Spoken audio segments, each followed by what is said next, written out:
Hello everybody. We are building an invisible government in Estonia. Invisible government means that citizen should never interact with the government, or at least as few times as possible. The government should actually become a platform for building empathy and trust between citizens and companies and so on. We are on the way of building this.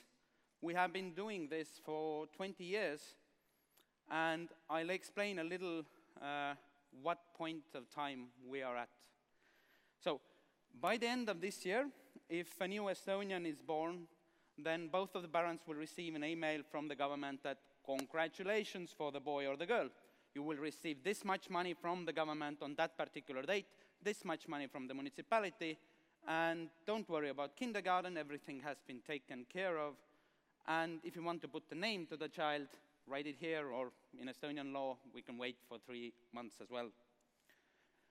The idea of this is if you have a right of getting something from the government, you never have to apply for that. This birth case is just one of the examples of automated and proactive services we are building. And another example from the business domain is taxis. I don't know, yesterday I was in Germany. Their tax law is twice as long as the rest of the world's tax laws combined. So it's kind of like absurd. Every time you need to declare your taxes, you have to hire a person to do it for you or something, or at least many people do that. This year I declared my taxes in 18 seconds. The average in Estonia is 3 minutes, and this year we are piloting something we call Taxis 3.0, which mainly is aimed at small and medium-sized companies. And the idea is that they would never have to declare anything ever again. Like each month a company has to declare VAT tax. Why? So you can automate that. Government is here to help, not to punish citizens and companies. And this is something that we are building. And as Ellen and Joe and all of the previous speakers were mentioning, disrupting the government is a very big part of the circular economy as well. In Estonia, we consider disruption as the part of our everyday curriculum, because the only thing we know about the future is that the rate of technological change is going faster and faster. So from a strategical point of view, the only thing we can actually build is change in the society, the adaptability towards change. Like, I'm a smoker. Changing this as an individual has been really difficult. But actually building the mindset of a whole society in a way that we are more open, we experiment more, is something that is relatively difficult to do, especially in systems built in legacy, and governments are legacy systems. This is something that, although I'm talking about technological solution, has actually got very, very, very little to do with technology, and everything to do with culture and mindset. In Estonia, basically, I can do everything from this stage except buying a real estate and getting married. I can vote from here since 2005, taxes since 2001, this 18-second thing. So these are things that are old school. Usually when talking about digital governance, and especially here in the UK, when I heard that one politician guy burned a bunch of digital identity cards as a kind of symbol of killing the big brother or something, which is a big fail. Because you need to have a secure digital identity to make this happen. Otherwise, nothing of this will happen from the governmental side. We don't stand in lines in Estonia, and nobody should.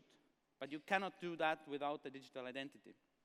In Estonia, we skipped paper documents in 10 years. So we don't use paper, we don't go to that places. That seems absurd, really, to us. But it's about building trust, and it's about building transparency. And as the previous speaker was talking about blockchains, then all Estonia's critical information systems and services have been, log files have been built on blockchains in 2012, and we started experimenting with that in 2008, April. That was half a year before Satoshi's white paper. So we use our own custom closed blockchain, which basically maintains the data integrity in our information systems, which in a way, an example would be that I have a blood type A positive. And this is my personal, very private health information. And but I really don't mind that you know that. It doesn't like, so what? But if anybody changes this piece of information in the governmental information systems, and when I am in an accident and somebody comes and puts me the wrong blood into me, it becomes a problem. So data integrity is important. In Estonia, the blockchain provides us also like transparency because all of the different informations of your profile are kept in a decentralized way in over 2,000 different databases within 246 different servers. It's a highly decentralized system, and none of those little nodes of the system actually knows your full profile. And if anybody asks for any information, you can go to a governmental website and see who has been checking at your profile and why, and this comes from blockchain. The core, there are many myths, like mentioned earlier with blockchain, for example. One of the myths in Estonia is that, oh, it's the first country built on blockchain, and it actually is not. The core technology is a data exchange layer called the X-Road, which is responsible for changing information between all of those things. So, and as I have roughly 3 minutes to go, I try to explain a little bit what we are doing in the future as well. Like I said, we can do everything online, and we are building an invisible government. How to do that? I am responsible for all of the new technological stuff. So one of them is AI policy. And with AI policy, we in Estonia have a very unique way of looking at it, or it's a bit different than the rest of the governments in the world. When we started working on self-driving car, we basically quickly realized that the decision-making algorithm of a self-driving car is pretty similar to those of a drone or a self-driving ship or a stockbot or a very smart refrigerator. And while we legalized the testing of self-driving vehicles on all public roads in Estonia, then we basically started working on general algorithmic liability, which is basically solving the who's guilty question with algorithms in a very broad and general way. One of those options is giving algorithms a separate legal entity. This has been discussed in many places and probably is the point of philosophical discussions in years to come, but we are building that and we hope to be ready with the legal bill in 1 year, and then we push it to the parliament. The point here is that this legal bill and this digital transformation actually has got, like I mentioned earlier, it has got very little to do with technology. And if you look at governments in specific, then this culture and mindset must be encoded into laws and information systems. And when building a value-based society, which in Estonia is like privacy, transparency, and so on, then you actually have to code it into laws. General algorithmic liability is a very broad way of defining the human-algorithm relationship. In a very simple way, it's about giving representative rights, so that an algorithm would have a possibility of buying and selling services and products on its owner's behalf.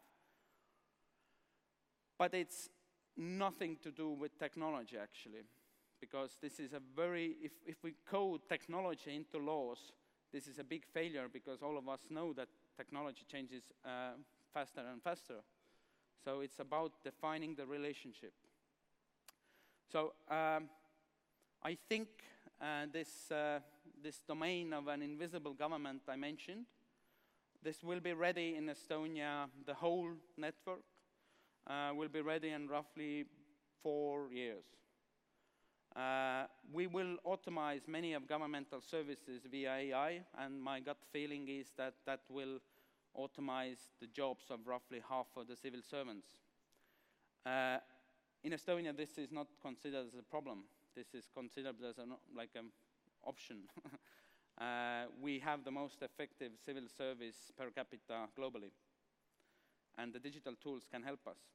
But we have to understand that either using AI or turning the economy into circular economy or whatever, in a governmental level, this has got nothing to do with technology.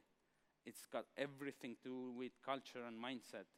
If, like for example, Germany, there are civil servants who get a lifetime employment, you have to change that if you want to actually be competitive. And you cannot make a circular economy without changing the government. And I think this is the difficult part. In Estonia, we've been working for that for 20 years. UK is pretty good as well, but still, I think you need a utility bill to prove you are you here, which is kind of absurd. So good luck with that, and thank you.